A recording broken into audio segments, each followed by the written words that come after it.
Assalomu alaykum azizlar, hurmatli kanallarimiz kuzatuvchilari, azizlar, bugun ajoyib xonadan hujjatlar tayyor holatida Dehqon bozorimiz yanında, gipermarketning yanında azizlar. Karavan shopping gipermarket Dehqon bozorimiz ko'na tunnel deb avvalgi вечерний yarmarkani yanında. Bilasizlar, endi bu dom o'zi bir dona shunday chiroylatib qurilgan. Hujjatlar tayyor holatida. Bunda kadastri, bunda oldi sotish shartnomasi hozir tekshirib chiqdik. Qo'limizdan kelgancha o'zingiz bilan bir xatar ko'rib chiqamiz. Yaxshi joyda joylashgan. Suv, svet, gaz, maktab, bog'cha, transport hech narsadan muammo yo'q joyda. Azizlar, yangi uyimiz video obzorini boshlamasdan o'zimiz xizmatlarimizni taklif etib o'tamiz. Agar istirab xonadonlarni sotmoqchi bo'lsangiz, azizlar, shu kungacha 13 dona kanal edi. Endi kanallarimizni yana ko'paytirdik. 17 kanal bo'ldi hozirgi kunda. Xudo xolasa 20 gacha chiqaramiz. Nima uchun? Bu navoga kerak. Bu sizlarning shu uylaringizni tezroq sotilishi uchun. Ko'p vatandaşlarımızla məsləhət beremiz, uyni bahasını normada qoyunlar, şunda satılады tezroq. Ko'p odam qimmat qo'yadi, unda satılmay qoladi. Shuchana normasında qo'ysangiz va hujjatlar tayyor holatida bo'lsa, Xudo xolasa nasib etsa sotib beramiz. Bizlarga murojaat qilish uchun 91lik 094 27 27 raqamına telefon qilsangizlar batafsil ma'lumot beriladi.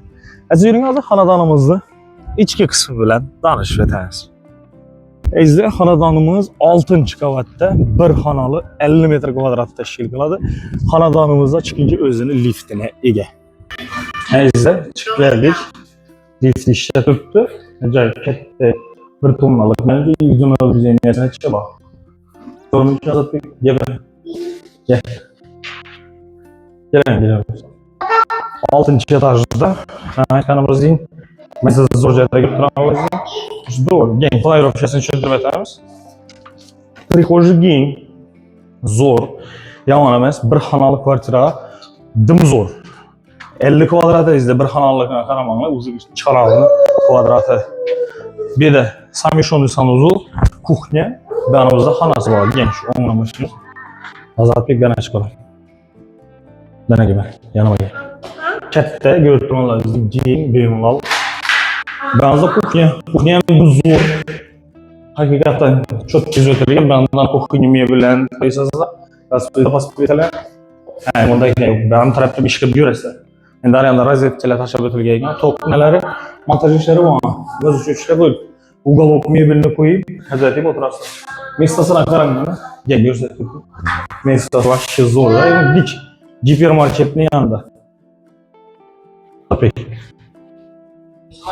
Gipermarket, Dehqon bozor, en удобный şeyini. Ben tutturayım. Ha? Özüme? Güzel.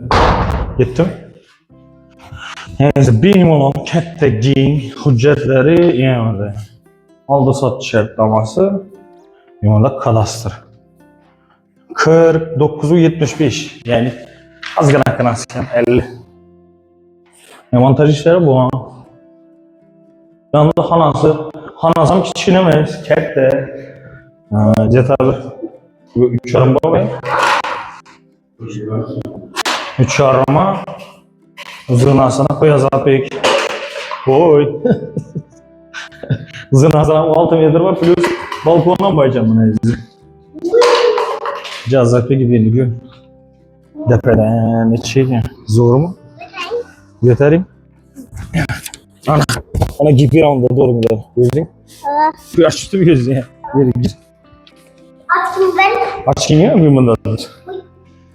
Azizlar, bahası hazır yapılaştığı yerler bilen 7 devredeler. 6.500'e düşürüp 6.500'den koyup az gana hayır gördüğünüz özleriz. Yani gelişip alaveririz. Ben yazıp batafsil ma'lumot uchun ekranda uy egasini telefon raqamlari ham yozilgan. Agarda bizlarga xizmatingiz bo'lsa, 13 kanal edi, 17 kanal qildik. Qiziqtirib olsa, uyingizni reklama bermoqchi bo'lsangiz, biz orqali tezroq va arzonroq sotishingiz mumkin bo'ladi. Bizlarga murojaat qilish uchun 91lik 094 27 27 raqamına murojaat qilishingiz mumkin. Kuzatganingiz uchun katta rahmat. Sog'lik, salomat bo'ling. Videolarimizda görüşmek üzere.